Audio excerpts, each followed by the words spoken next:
name in there, it'll send it to the participants.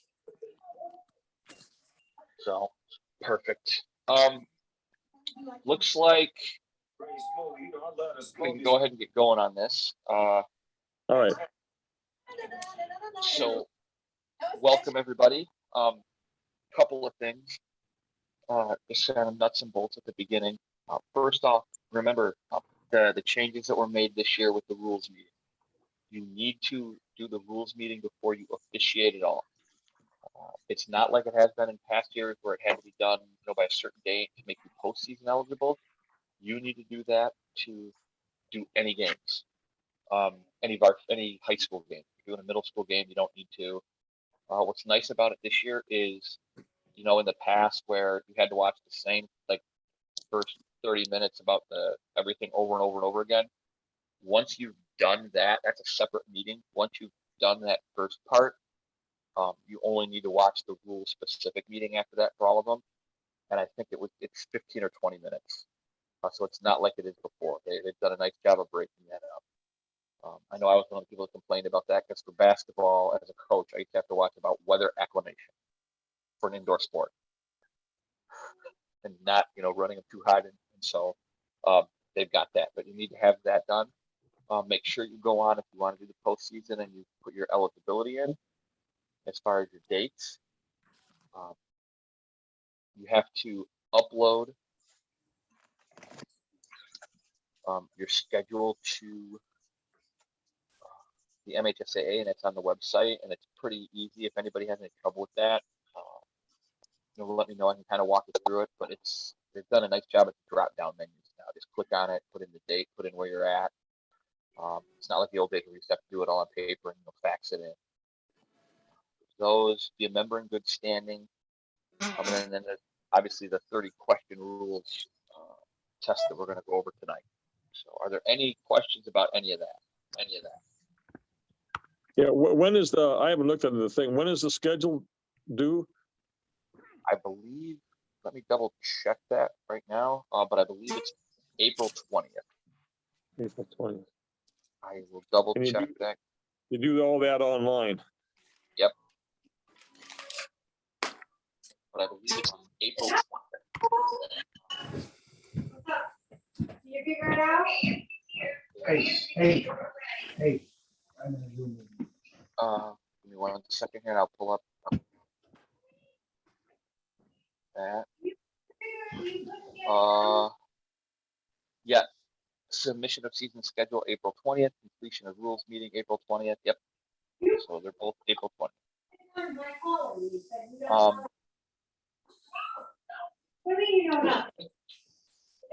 So make sure that you have those in.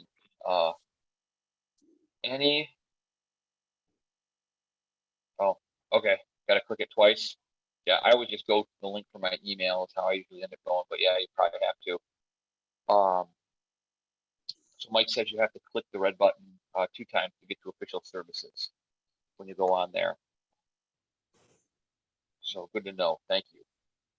Any questions about any of the stuff with postseason eligibility?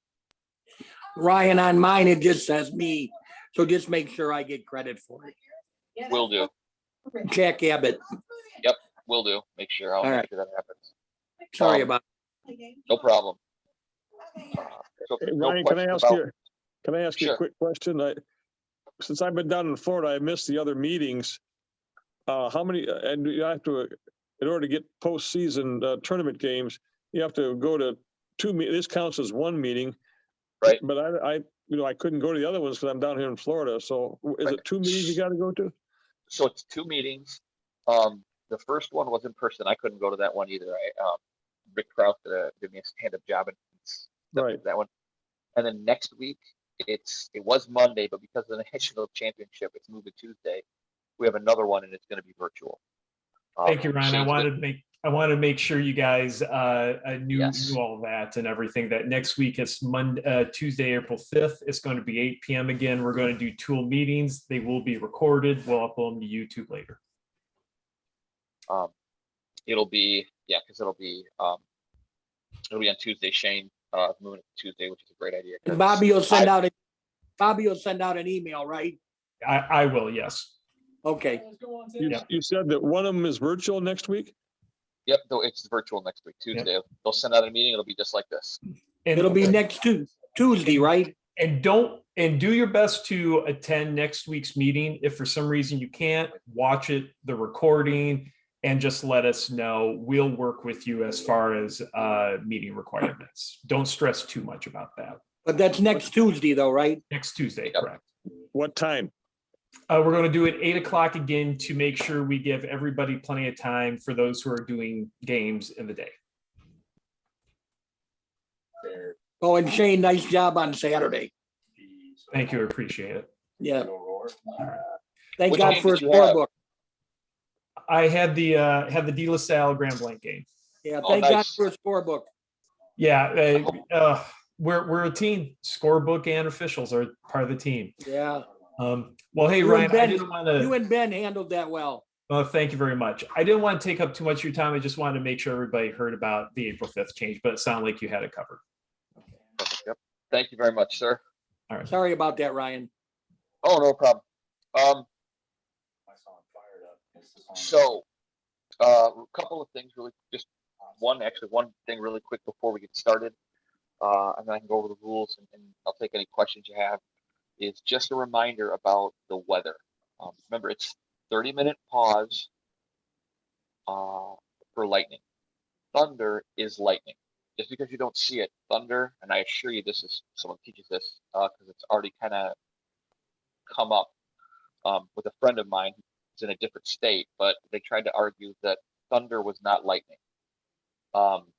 It is. So just remember, it's 30 minutes. They have to go to their designated safe area. And every time that there's thunder or additional lightning, 30 minutes starts over again. Okay.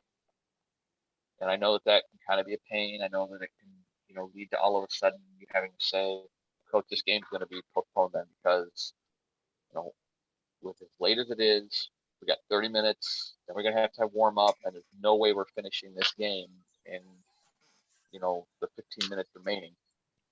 But, it's a safety issue, and tell them, hey, go ahead, call the AD, let them know it's a safety issue. And no one's going to ever, I shouldn't say no one will ever, but no one should ever question it when it's lightning and thunder. So just kind of keep that in mind. It's not your job to send them to the designated safety area as far as telling them what it is. That is the home or host teams.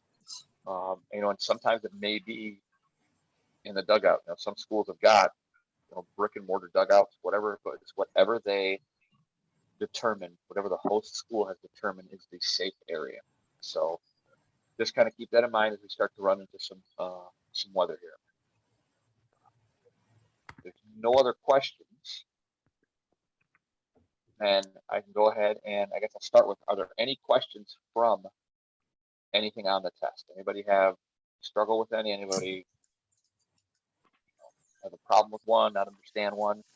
Because the nice thing this year, you can take it twice and they will count your highest score. And I know that sometimes I'm just like anybody else, I will get one wrong and I'm like, oh wow, I just totally misunderstood or misread that question. So it's kind of nice to be able to then understand the way they wanted it answered through the lens that they were asking it, and then be able to sort of redo it and get the credit for it. Before I start off just going through it, are there any that anybody wants me to hit right now?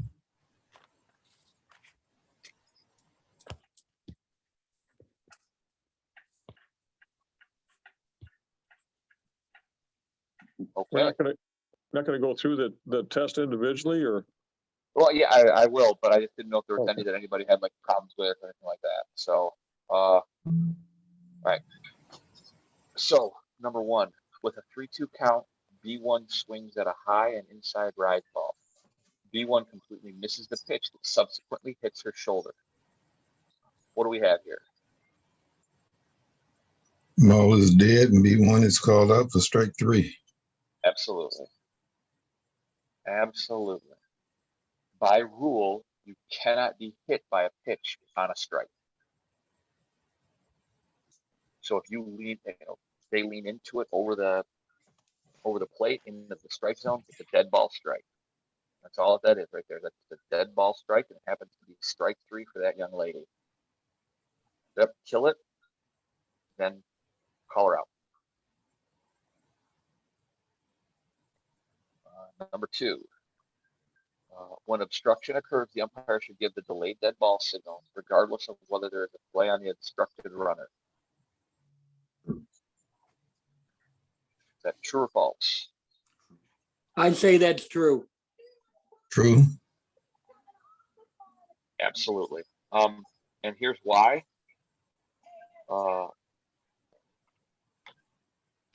Because later on, if there's a close play where maybe you decide that there's not obstruction, a coach has already seen you call obstruction. A coach has already know that you're looking for it. A coach already knows that it's something that's in the back of your mind.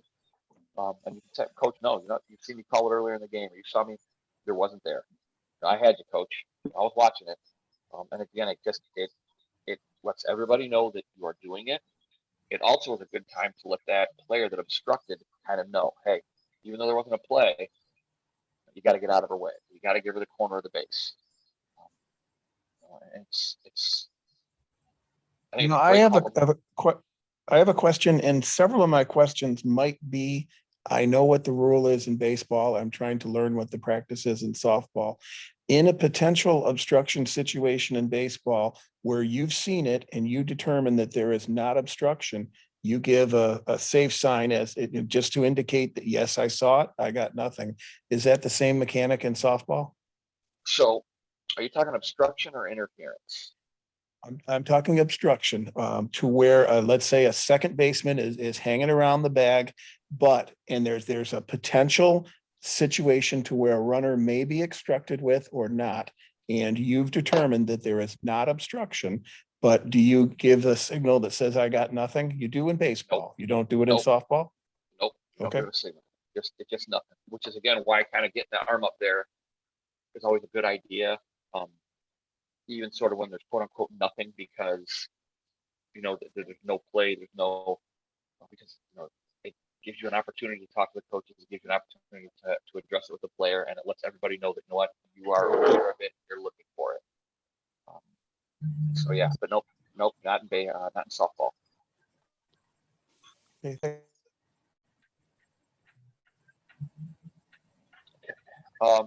Number 3, batter A approaches the batter's box and the defensive team's head coach requests that the batter be intentionally walked. At that time, the home plate umpire indicates that the batter is awarded first base. The defensive coach now appeals that batter A has batted out of order. What are the penalties?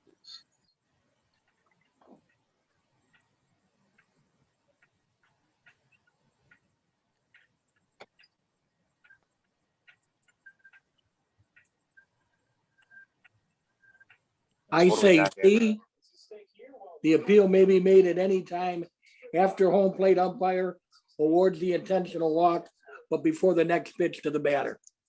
Correct.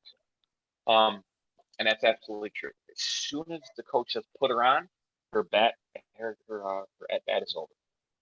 As soon as you award that, coach says, hey, Blue, we're going to put her on. 42, go down.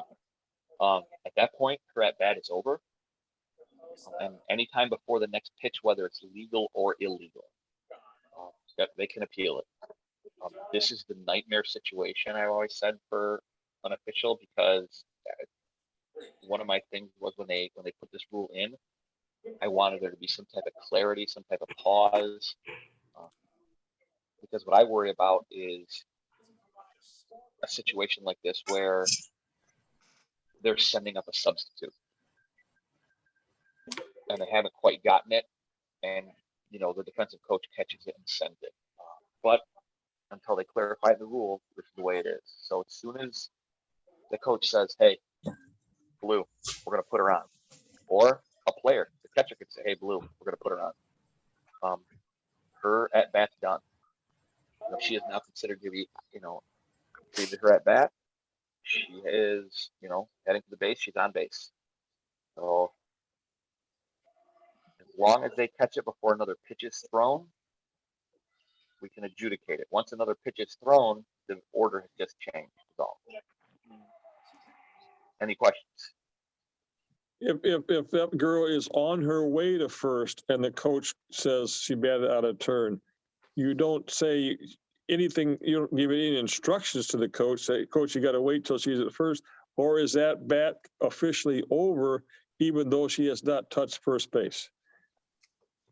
As soon as you say you're on first base, she's completed her at bat. Okay. Whether she's there or not. Now, you know, you might be thinking like, hey, when the coach wants to take time out because, you know, it's girl just walk the girl, you know, ball 4. I'm like, hey, hold on, coach, wait till she gets to first.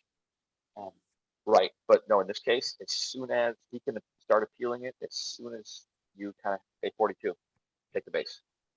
And then the coach could be like, hey, Blue, I want to appeal her that she's out of play. And, you know, she could be out before she's even down the first base. You know, that just, but yeah, as soon as they make it clear to you and you award that base, her at bat is over. Number 4, Mike. where are, Mike, wait a minute. Mike had a question. Mike? oh, I'm sorry. I'm just confirming that the answer is C. Yes, correct. Yep. All right. Number 4, where are media allowed during a high school softball game? Oh, territory. And the answer is C, See? dead ball territory. And that includes any dead ball territory that might be in the confines of the field. You know, they will mark off dead ball territory. I believe they could still, now they can still do that. They've gone back and forth with the rule. And the rule right now is they can put a dead ball area in there for media. If you are doing a playoff game, you know, a district, regional, quarterfinal, that's something I always say that, you know, get a hold of the AD or whoever's hosting it ahead of time, find out if it's going to be there. And my thing has always kind of been to talk them out of it, because to be perfectly honest, they usually put it in a pretty bad spot, and it puts us as officials in a pretty bad position, because now all of a sudden a ball rolls through an area and we have to call it dead. You know, I just remind them of that, like, hey, there's going to be a dead ball area. You know, are we sure we want to do that? We just don't want to, you know, get media in there a different way. Most of the time, they are pretty good then about giving media access, with, you know, on bleachers, things like that. But just know it, and if there is that dead ball area in within the field of play, make sure that both coaches know about it in the pregame, because it could be an ugly situation. So, any questions? Number 5. All the following are legal except. See. And the answer is C. Arm sleeve, right? The camouflage. I think that's become less popular, but that was very popular for a while. Yeah. Here's the thing. When it comes to the, and you know, I know all of you do the same thing, but I want to just go over it. Is don't forget, here in the beginning in April, do some professional judgment about, hey, it's 37 degrees. Like, let's let the kids be warm. You know that you know, those long johns, that third pair of long johns she's wearing doesn't match. Okay, again, it's 37 degrees and it's snowing out. Let's not let anybody get hurt. Let's, you know, let's be smart. You know, it's different when it's 75 and they don't need that stuff on, but just kind of, again, you know, do some judgment. Let's make sure that, you know, because we're going to be, I mean, I'll be honest with you, I've been out there totally out of uniform. I've wore every piece of clothing I have in a game and still been cold. Like, you know, I mean, I'm throwing out whatever's in the car. What was the answer to that one? C? C. Yep. Okay. Number 6. When an illegal pitch is called with a runner on base. B. They changed this, and I actually really like this. They changed it a few years ago, and it's no longer do you advance a base. It's a ball on the batter. And I think they did that because they were hoping that more illegal pitches would get called. What Because happens if there's no one on base? still a ball. Doesn't matter if there's anyone on base or not. It's just a ball. But if there are people on base, nobody advances. For years, they wanted it to mirror the balk, and penalize and push someone forward. And I understood it, but it was kind of nuclear at times because it's like, well, it's kind of an illegal pitch, but it's a 1-0 game, and I'm going to advance a kid to third now on, something that's. It put a lot of officials in a bad position. Now it's ball. So go ahead, call them. Especially at the beginning of the year, because get the kids used to throwing it right and doing it right. Number 7, prior to starting delivery of a pitch, the pitcher must, and that is B, have both feet on the ground within or partially within the 24-inch length of the pitcher's plate. All right. Did you say B? B is in boy? B, boy, yep. Any questions on that one? I think it's in this rule book too. There's a great diagram, and it shows. I know it's in last year's rule book, but it shows a bunch of different setup with feet and the mound, and what's illegal and what's not illegal, what's legal and what's illegal, and it's a great kind of reference to look at. I think it's in the case book too. Is it in the case book too? It's a great. It just I believe so. Then you're not with this one off, with the pivot foot off, with this foot off. No, it's black and white. It's got a mound. Or a rubber, I should say. It's really great. I will try and get I'll try and get a PDF of it for the next time for our next meeting. Number 8. B1 steps up to the plate, and after she hits 2 balls over the fence in foul territory, F1 requests to intentionally walk. And the answer is Hey. yep. They can intentionally walk her at any time.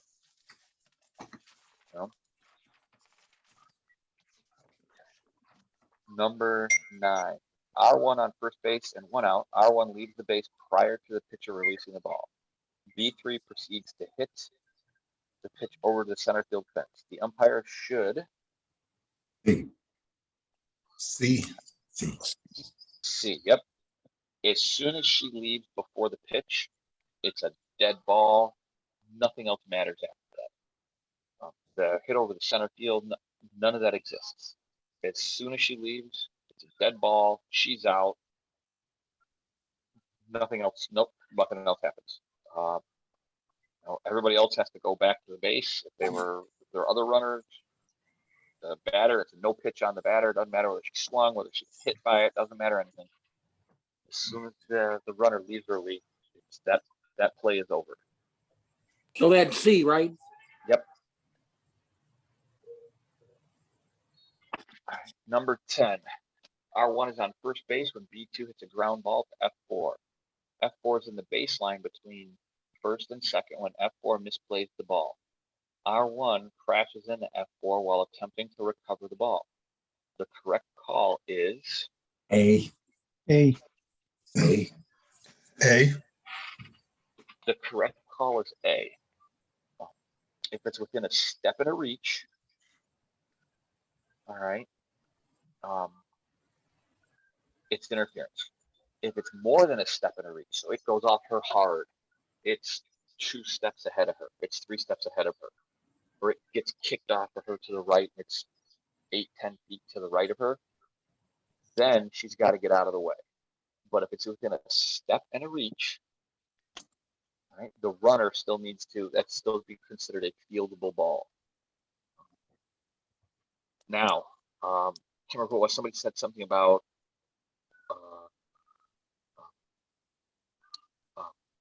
signaling.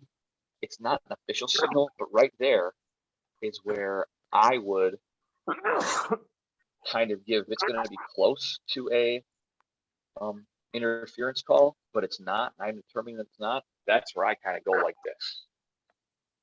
And that lets everybody know that I was paying attention, that I saw it, and I, Well, that was my that was my question earlier, and I got an opposite answer.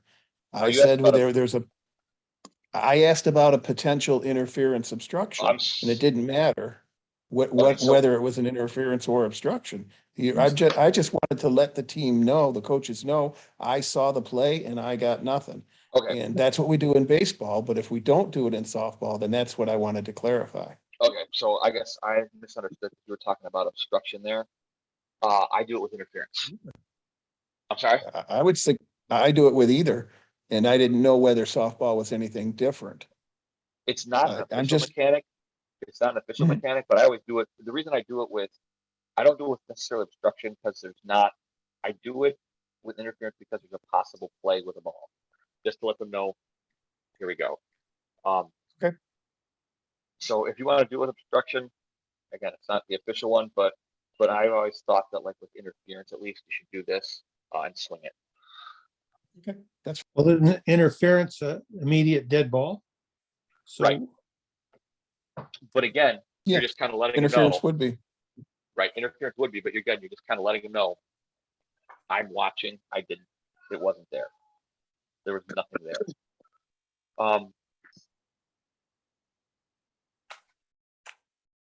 What number are we on here? Number 11, Mhm. correct? B1 enters the batter's box on the right side while the pitcher is in position ready to pitch. B1 disconcerts the pitcher by moving to the left-handed batter's box. The correct ruling is C. the ball is out and the ball Ball is dead. is dead. Not out. Ball is dead. The batter is out. Here's the thing. Okay, to do this, they have to disconcert, and they can still switch batter boxes. Okay, that's still legal. They just can't do it to disconcert, to interfere with the pitcher to do that. So, if you've got a situation where, a girl's up there, she's right-handed, she's a righty, pitch comes in, she takes a ball, but a girl steals from second to third. Okay, now, the coach gives a different signal. The girl, there's time, the pitcher's got the ball. It's not like the pitcher's ready. The ball's gone back. That girl can now switch,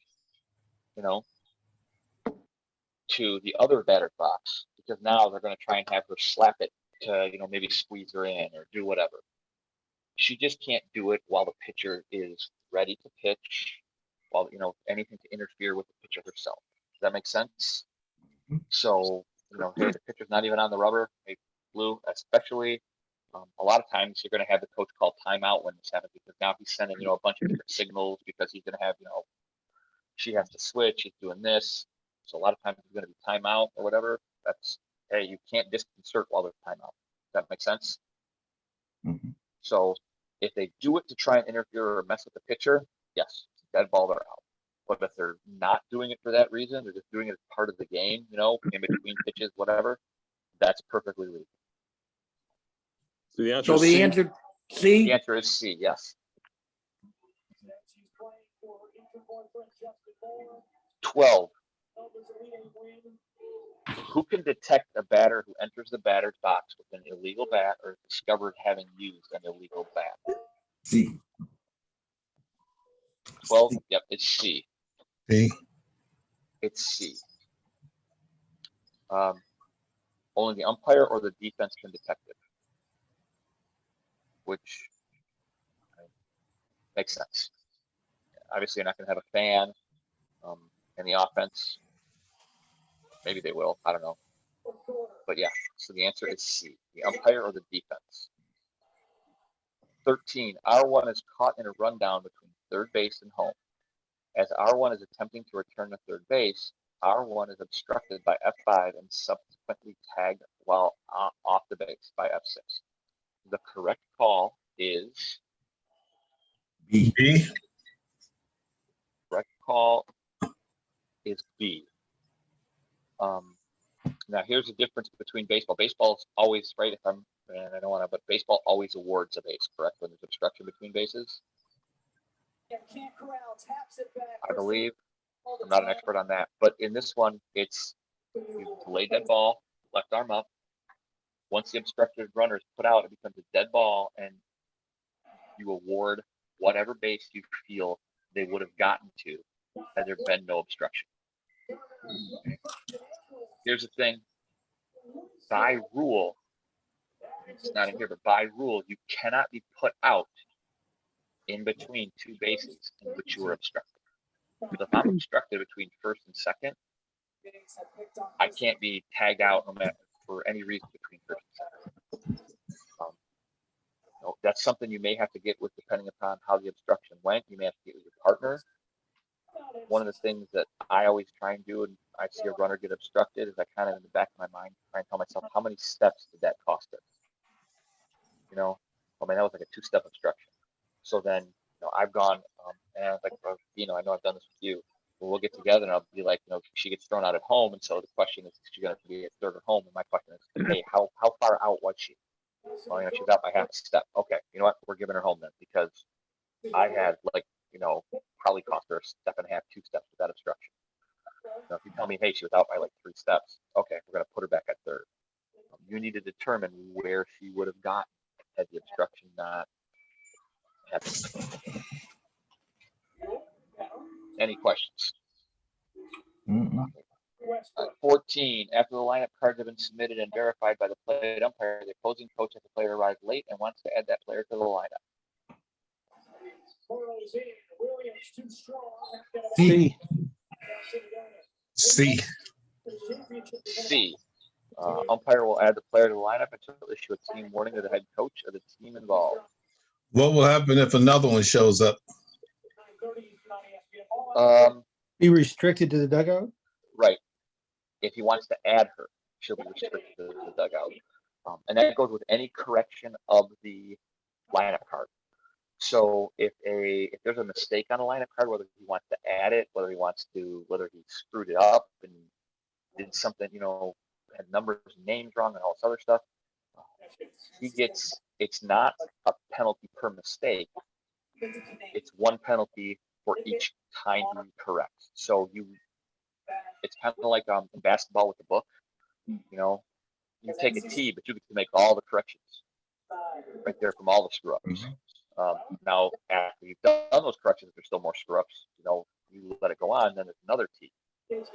With baseball or softball, it's the same thing. Your coach, okay, what corrections do we need to make? Oh, we need to add her. Okay. Oh, we need to change these 2 numbers. Okay. Yep. That's all under the same single penalty. But again, right, if something else happens, the coach is then restricted to the dugout. So the answer is C then. Yep, C. Right. 15, A1 is teammate pitcher for the 4th inning. A11 is brought in as a relief pitcher in that inning.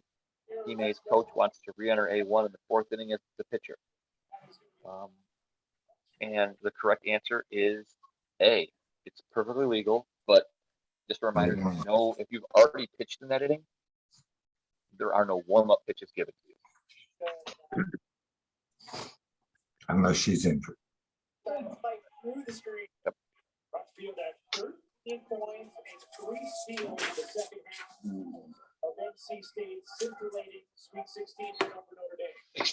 With 1 out, R1 on third base, R2 on first base, B3 hits an over the fence home run. R2 misses third base, and the third base coach grabs R2 and pulls the runner back to touch the third base. What is the proper rule? Got A. And it's yes, the proper ruling is A. R2 is out for being physically assisted. R1 and B3, their runs count.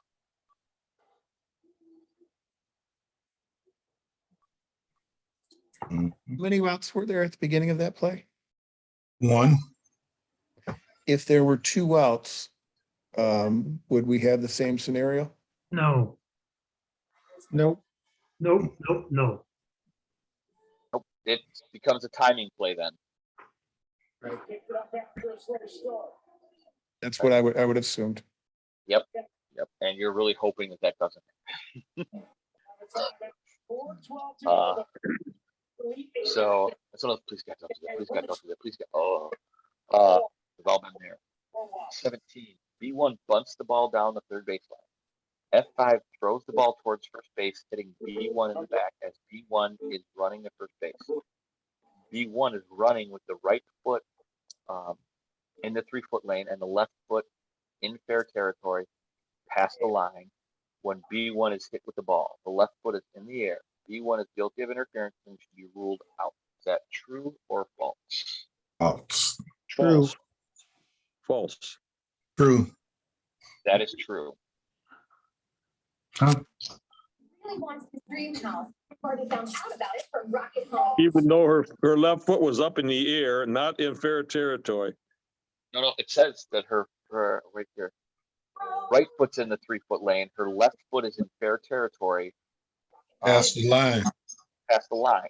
So So the even though right it's foot was not in there when it last touched. Oh, I don't So have the the, left- I don't have it in front of me. I thought the left foot was up in the air. I don't have the I don't have the Right. test. The new Left rule, foot- they say where it was last touched. Yep, So it and was left- last touch outside of the line.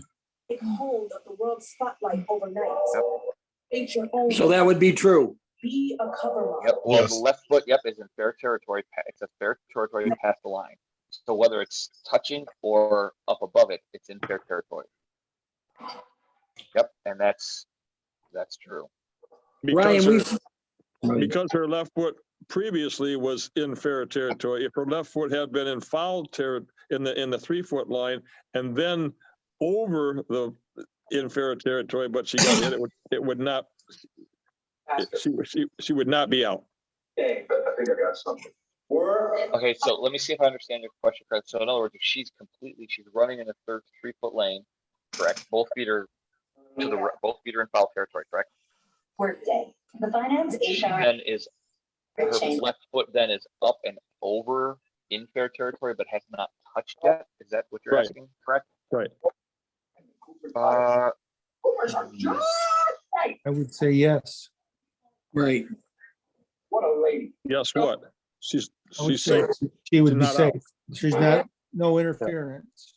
Correct. So it'd be true So- still. But I No, would just say, you gotta ask yourself, if you're gonna play that micromanage to that degree, you're asking for trouble. Let me just touches left, goes right over. I want to say yes, that she would be okay. I will double check that and get back to you on that one. Because let me double check that right now, just because I want to say 100, I'm like 99% sure on that one, but just for whatever reason, I got something in the back of my mind is telling me. Ryan, did we say number 16 was A? Did we agree on that? Number 16, I believe, yes. Number 16 is, yes, 16 is A. A, okay. 17 is true. 17 is A, yep, Right. as well. That was the 8, big one. That was the Before we big- go on, That 17 was the big, not controversial, but the big thing in the meeting last week. Because this is the first time I've ever seen it clearly defined as what we're talking about. Feet on the ground, blah, blah, blah, because people get hit. And Yep. sometimes interfere without being hit. right, here's, a runner is considered outside the running lane if either foot last completely contacted if either foot last contacted the ground completely outside the lane. The change clarifies the battered runner location in relationship to the running lane when either foot is in the air. The battered runner is considered outside of the running lane if either foot last contacted the ground completely outside the running lane. So the way I'm reading that and the way that I've with everything that's kind of gone in the past, correct. If you are both feet are in the running lane, and then that left foot is up and somewhat over, but it's not contacted it yet, and she is hit, she is still considered to be in the running lane. So she's still guilty of interference. No, No, she still would not be guilty of interference. That's where that's why I wanted to go back and check that and read that. The exact all right. wording. Ryan, Yes, Brian. This is what almost never coached by coaches, but they're gonna have to do it this year. Because these kids come out of the batter's box and they don't make it to the running lane halfway down the line. They're still, if they're kind of running in fair territory, they stay in fair territory until right near the end. Mhm. And so their feet by this, I don't know if this is a new rule or just a sort of a point of emphasis. But I had a game on Thursday, and there were kids on plays down at first base from the third baseman where they were clearly in fair territory not in the running lane. Now, nothing happened, but they weren't even thinking about it. right. It's kind of like you said, it's something that the coaches are going to have to get on. It's something that unfortunately I think is going to have to get called. Now that it's a lot clearer about where you're at. What this did was this kind of, there was that grayish area, and this has tried to kind of clear that up a little bit. Like Mike said, a point of emphasis. Right. And this is by, well, and they changed the definition just a little bit, said that, like, look, if you last touch in fair, you're in fair until you touch in the running lane. Mike, I'm a former catcher, and in baseball, I was taught, and this is probably not the most PC thing to do, but I was taught, you know what, hey, if a guy's running down there, they're running outside of the lane, they're not in the lane, you put it in them. And you put it in them because not only are they out, but they can't even advance a runner.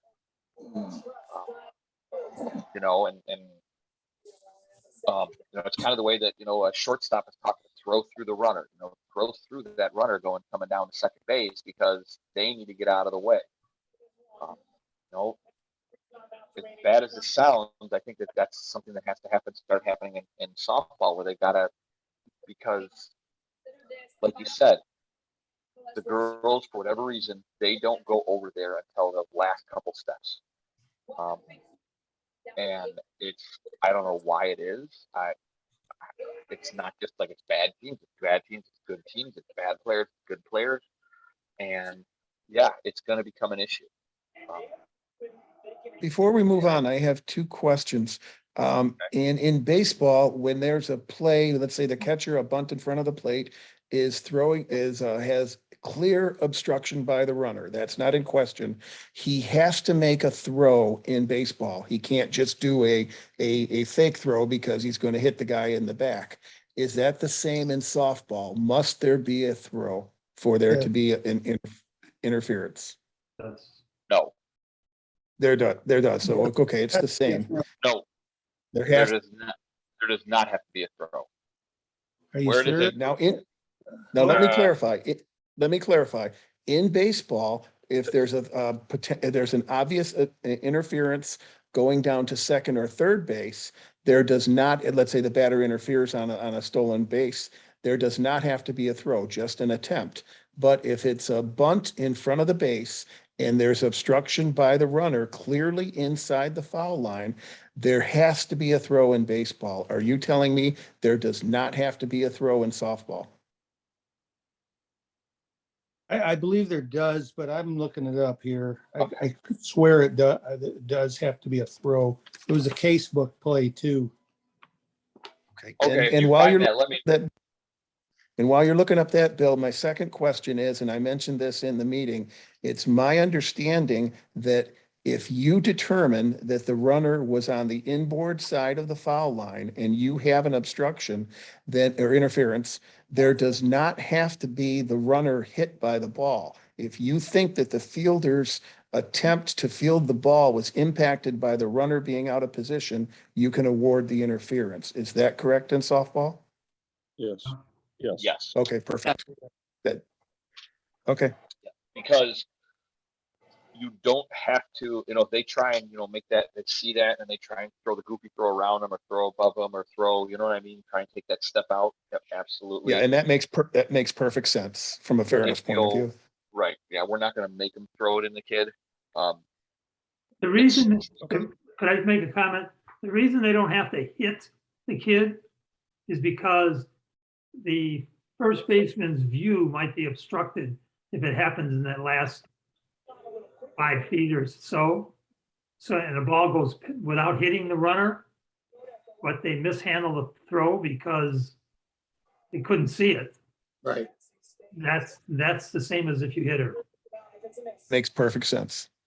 Ryan, what if there's a bunted ball in that situation?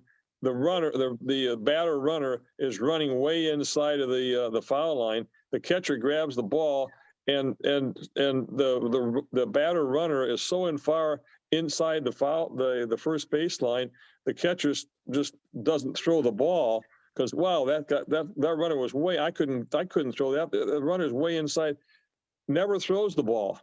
But obviously the batter runner was in the way, but then the ball was never thrown. What do you got? I think there's got to be a throw. I know in baseball there has to be a throw. I don't know softball. I don't believe in softball, but I always was under I've always gone with the rule, and I don't have all my case books here with me, but my understanding was you didn't have to force them to throw in a situation. Now, the other thing too. You understand what? My understanding always was you didn't have to force them to throw, and I'm going to look that up right now. But give me a second here. Let's keep going through these while I kind of am getting to that. So 17, we're gonna go with A right now until you let us know, right? Well, 17, I know it's A. 17 is A. Okay. It's true, right? Yes. 17 is true. Yes, 100. Yes, we were talking about if we had some situations there that I need to verify about, like, does there have to be a throw? I will double check on that. And we did say 16 was A, right? Correct. Yes. All right. Again. 18. 18. Which of the following requires state association approval prior to being allowed to being worn in a contest? A. Yeah. Exactly. Any head covering worn for medical reasons. I know usually have a letter for you, so the religious ones, they're fine. I really like the fact that they clarified some stuff on the head stuff this year too, like with a bead is no longer considered a hard thing. So 19. The umpire notices that several players on Team A have adornments in their hair. Which of the following are prohibited from being worn? B. 19. Yep. B. Bandanas. Yep. All right. They're no longer saying, the little bobby pin that a bead or whatever like that. That stuff has to be pulled out. So, which is good. 18 and 19 are the same idea, same question. Right. Just from a different point of view. Yep. It's basically what's allowed to be worn on the head, what can and can't be, what do you need state approval for. Number 20. With no outs, B1 hits a deep line drive. Sliding in a second safely, B1 dislodges the base from its proper position. F4 tags B1 who is no longer in contact with the dislodged base. What is the proper rule? C. Easily. C. Correct. What letter is the answer? C. Yes. C. And one thing, just side note with that, let's say that was a different, that then, when they throw the ball in after she dislodges it, or a base gets dislodged on a throw in, and it's a wild throw.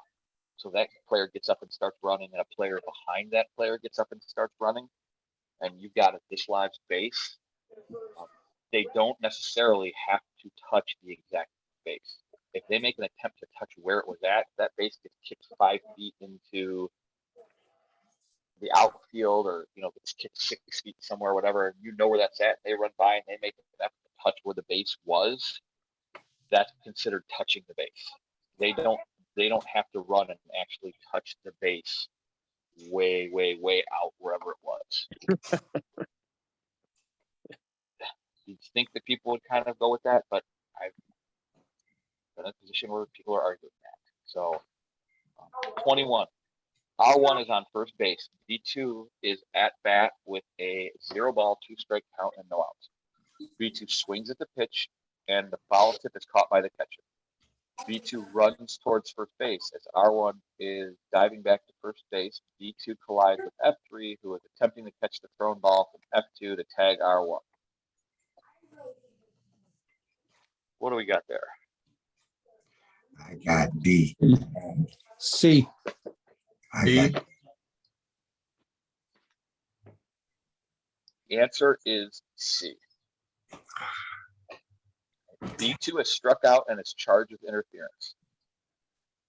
That's why I hear, I always tell coaches, some coaches be like, just run down there on every third strike, no matter what. No, don't do that. Oh, dear God, don't do that. Because again, you can be interference. And now what's crazy is it's now interference by a player out of play. It's interference by a player that can't be penalized by being out. So the penalty then becomes the player closest to home. Is out. They are out. Now R1 in this case was the closest player to home, so they are out because of interference by a player out of play. Right. Same scenario, but there's 2 outs. The runner now has a reason to be running towards first base on a drop third strike. The runner on first base just had a brain fart and they don't know what they're doing. And there's nothing against the rules of them going back to first base if there's interference at that point. Or I'm sorry, if the runner is doing what they're supposed to do, running to first base, then the margin for interference is less. Well, but in this case, though, here's why it wouldn't matter because you said there's 2 outs, right? that's automatically the third out. Yeah, it That'd says be the- foul that'd be the tip third is out. Wasn't it? Oh, yeah, you're correct. It was a caught. Yep. Yeah, you're right. Yep. foul I'm tip, sorry, yep. but if it was a drop third strike, then No, I that know exactly scenario what would you're saying. apply. Then Right, you're yeah. different. Yep. But yeah, and that's why it was, and in that case where, hey, they get like the tip, they get to I always say, take a step or two. You realize what's happened. You know what I mean? Because a good player, hey, they're going to swing, they're going to feel that contact, and they're going to just go. All right, but they've got to within a couple of steps realize, okay, you know what? Nope, they caught it, or it's a foul ball, or whatever it is. I need to stop. They're 60 feet down there. 2 steps get you, that gets you 6, 7 feet down there, 8 feet down there. There's no reason that you should be at 60 feet still not knowing what's going on.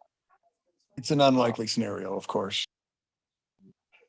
So 22, with the bases loaded and less than 2 outs, F4 is using ordinary effort to catch a pop-up. The correct call is Hey.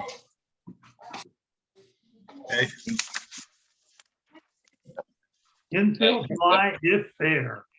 yes. I put those in quotation marks because that's what you should say out loud. Yes, absolutely. Especially always say it if, you should say it every time, but especially when it's close to one of the lines, because boy, if they screw up and it drops foul, then it's nothing. It's a foul ball. They're that bad back up. Oh. The coaches you hope know that, but occasionally you run into somebody that you called infield fly. Well, yeah. 23. The DP may be substituted for at any time by E. A legal substitute or flex playing offense. A and B. D or D. So the answer is like 23, right? It's the DP may be substituted for by D is in dog. D. A and B. A legal substitute or the flex can play offense. Anyone else in the batting order is stuck where they're at in the batting order. Right. They're not a substitute. So if the flex can go in, What's the or answer to 23? D. D is in dog. D is dog. D? D D. is in dog. Dog, yeah.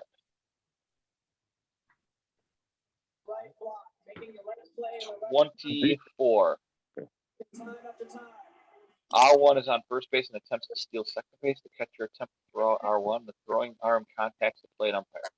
The throw is late and R1 reaches second base safely. The correct call is Send them back. C. yes.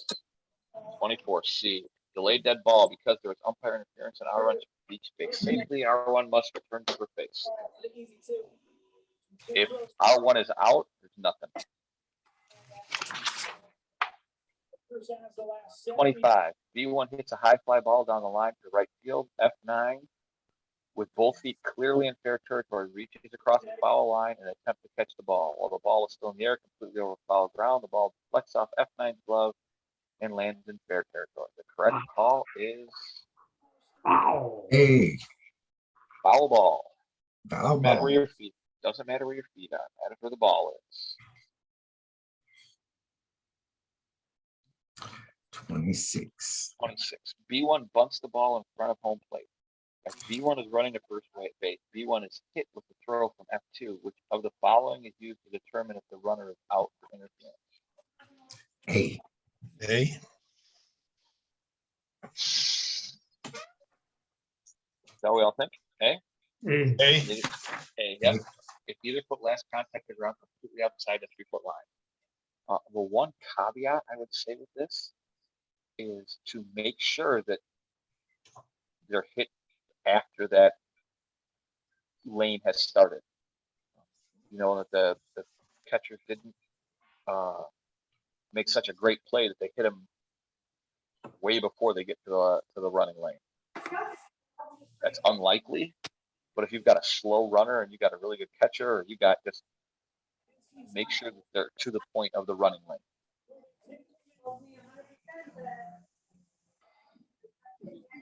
Uh, 27. R1 is on third base and R2 is on first base. 1 out. B4 hits a fly ball in foul territory near the first baseline. R2 interferes with F3 attempting to catch the fly ball. The correct call is C. C. C. C. C as in C. cat. C as in cat.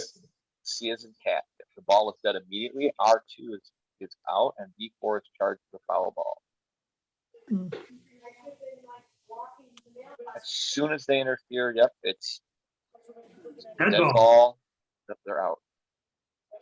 And it doesn't matter if they're on the base still. You know, the base affords them some protection, but they still have got to, they don't have to vacate the base, but they have to maneuver to not interfere as best they can. I had one of these calls last year, pop up in front of second base, the girl on second base, while the second baseman's running over, she stepped in front of second base. She's still on the base. She stepped in front of second base and hits the girl. Now, she could have gone any other direction. She wouldn't hit the girl. Just because you're on the base doesn't mean you're given immunity from any type of interference.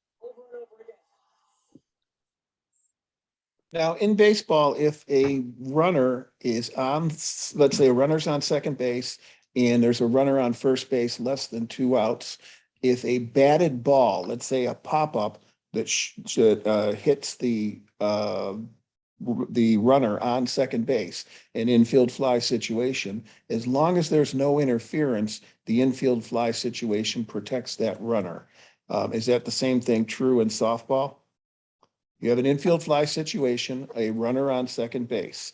The defense somehow falls asleep and doesn't field the ball. The batted ball, which is called an infield fly, hits the runner. Right. Now, in any other situation, just because you're on the base, it doesn't protect you. You would be considered out if your batted ball hit you. But in an infield fly situation in baseball, you are protected. So you are, This yes. Yes. Same thing true in softball? Same Okay. thing in softball, right? Yes, Okay. correct. And one other real quick question, while I have it on my mind, if a fielder leaves the field of play while catching a ball and let's say flops over the fence but makes a legal catch, every runner on base is awarded a base in baseball. Same thing true in softball? Correct. Yep. As long as they had control and made the out, right? If they're given the out, they had control of it in the field of play, Right. Momentum takes them out of play. Out, dead ball, everybody goes. And everybody moves up one base.